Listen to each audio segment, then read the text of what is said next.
फैसला है इसको अच्छी तरह से समझ नहीं सका, क्योंकि कभी हमारा सुप्रीम कोर्ट का जो बेंच है वो ये कहता था कि हम सिर्फ दलाइल जो हैं वो इस चीज़ पे सुन रहे हैं कि फुल कोर्ट होना चाहिए कि नहीं होना चाहिए। कभी कहते थे कि मेरिट्स पे बात कर रहे हैं, कभी कहते थे हम मेरिट्स को टच नहीं कर रहे हैं, कभी वो कहते थे कि इसमें ये क्वेश्चन है, ये है, कुछ क्वेश्चन की वजाहत भी नहीं करते थे। हम थक गए पूछ के कि आप हमें बता दें, ताकि हम उसको एक जज साहब जो थे वो कहते थे कि जी ये तशरीह का मामला है कि उन्होंने हमारी जो तशरीह है, हमारे हुक्म की तशरीह जो डिप्टी स्पीकर ने सही की है कि नहीं की। तो वो जो 184(3) के नीचे जो पैरामीटर्स दिए हुए हैं और जो कि कुछ जज साहिबान ने ये एक्सप्रेस भी किया है कि इस पर भी फुल कोर्ट को बैठ के कुछ रूल्स मुरतब करने चाहिए, ताकि ये ना हो कि किसी एक फ़र्ज़ वाहिद की या चीफ़ जस्टिस की मर्ज़ी से ये चीज़ें हों। और चूँकि बेंच भी चीफ़ जस्टिस कॉन्स्टिट्यूट करते हैं, तो वो भी एक चीज़ हायल आ रही है अदलिया की आज़ादी में और अदलिया की इम्पार्शियलिटी में। और मैं समझता हूँ कि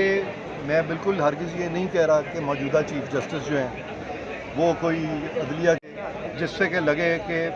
अदलिया के जो जजेज़ हैं वो चीफ़ जस्टिस की इस पावर के लिए यरगमाल बन चुके हैं, क्योंकि ये इम्प्रेशन बहुत ये फैला हुआ है कि अपनी मर्ज़ी से बेंचेस जो हैं वो बनाए जाते हैं। और ख़ास तौर पे लोगों में सोशल मीडिया में ये बात बहुत आ रही है और मेरी नज़र से भी गुजरी है, और मैं समझता हूँ कि चीफ़ जस्टिस साहब इस पे ज़रूर तवज्जो देंगे और देनी भी चाहिए। अच्छा, वो कौन सा कि एक सेकंड, इस चीज़ पे तवज्जो देनी चाहिए कि क्यों लोगों को ये इम्प्रेशन हो रहा है कि कुछ मखसूस जजेस कुछ मखसूस बेंचेस में उनके साथ बैठते हैं, बाकी क्यों नहीं बैठते। उससे जो एक इम्पार्शियलिटी का जो एक तासुर है बेंच की, वो डेफिनेटली मुतासर हो रहा है। तो चीफ़ जस्टिस साहब पे इस वक्त लाजिम है इस तरह के नोशंस को डिस्पेल करें, क्योंकि हमें बड़ी उम्मीदें हैं मौजूदा चीफ़ जस्टिस से कि अपनी रिटायरमेंट से पहले इस तरफ वो न सिर्फ पेशरफ्त करें, बल्कि इस केस के फैसले आने से भी पहले इस तरफ पेशरफ्त करना चाहिए। अच्छा, एक सवाल बार बार जो बेंच की तरफ से पूछा गया वो ये था कि आइन के अंदर और सुप्रीम कोर्ट के फैसले के अंदर भी लिखा गया है कि जो पार्लिमानी पार्टी है वो हदायत देने की मजाज है अपने वोटिंग मेंबर्स को, तो जबकि यहाँ पे चौधरी शुजात हुसैन का ख़त पेश किया गया जो कि पार्लिमानी पार्टी का हिस्सा नहीं है, तो इस पे आप लोगों का क्या मौक़िफ़ था? हमारा ये मौक़िफ़ था कि सुप्रीम कोर्ट के अपने बहुत से फैसले हैं जहाँ पे कि फ़ौक़ियत जो है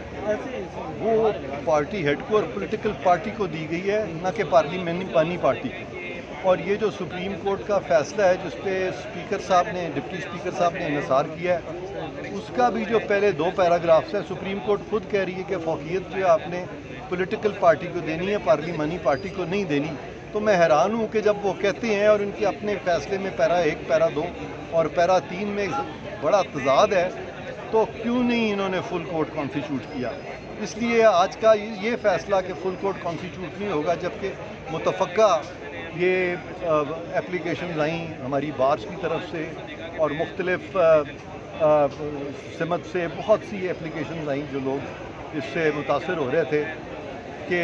आप ये मामलात को फुल कोर्ट यहाँ बनाएं, और वो फुल कोर्ट का ना बनना मैं समझता हूँ कि एटलीस्ट ऐसा मैं तो समझता हूँ नहीं होना चाहिए। तो अब आपकी मजबूरी है कि इन्हीं 3 जजेस के सामने पेश होकर अपना केस लड़ें? हाँ, ये मैंने उनको कहा, क्योंकि हमारे जो मद्दे मुकाबिल हैं अली ज़फ़र साहब, जो कि बिल्कुल बहुत एक अच्छे मंजे हुए वकील हैं, और उन्होंने जब कहा कि जी यही बेंच सुने, तो उससे मुझे ये महसूस हुआ था कि हमारे जो कुछ लोगों के जो ख़दशात हैं वो उनको तक़वियत मिली है, क्योंकि ये तो मुसल्लमा असूल है कि कोई भी लिटिगेंट जो है अपनी मर्ज़ी का ना जज चुन सकता है, सिलेक्ट कर सकता है, ना अपनी मर्ज़ी का बेंच चुन सकता है। और जब उन्होंने ये कह दिया था, चुन सकता है, सुन लें, फुल कोर्ट तो चुनाव की बात ही नहीं है ना। फुल कोर्ट तो उसमें तमाम वो जजेज़ हैं जिसको कि हम लोगों ने अपॉइंट ही नहीं किया।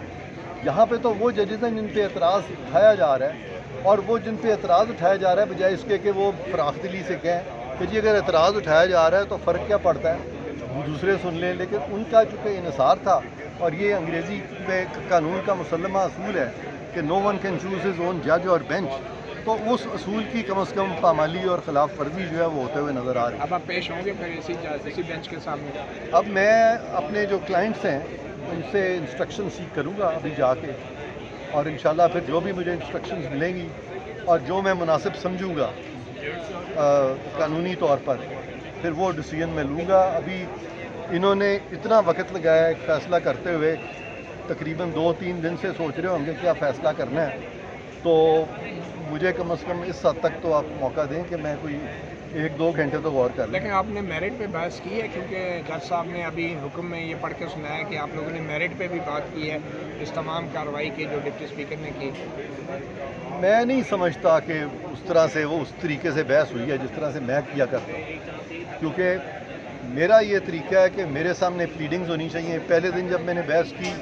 تو ہمیں پلیڈنگز تک نہیں ملی تھی، ہمیں پیپر بک بھی نہیں ملی تھی، اور چیف جسٹس صاحب کو بتایا گیا، ان کو پتہ تھا اس چیز کا، لیکن پتہ نہیں وہ بہت جلدی میں ہیں، وہ سمجھتے ہیں کہ پتہ نہیں کیا ہو جائے گا اگر کہ یہاں سے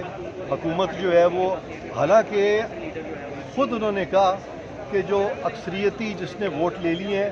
اسی کو وزیر اعلیٰ ہونا چاہیے۔ تو حمزہ نے تو جب پہلا الیکشن ہوا تھا اکثریتی ووٹ لے لیے تھے،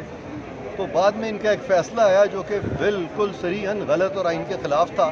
بار بار ہم نے ان کو بتایا، اس پہ وہ بات ہی غور سے نہیں سنتے تھے، غور بھی نہیں کرتے تھے، ایک لفظ بھی ہماری فیور میں نہیں کہتے تھے، بلکہ تمام جملے جو ہیں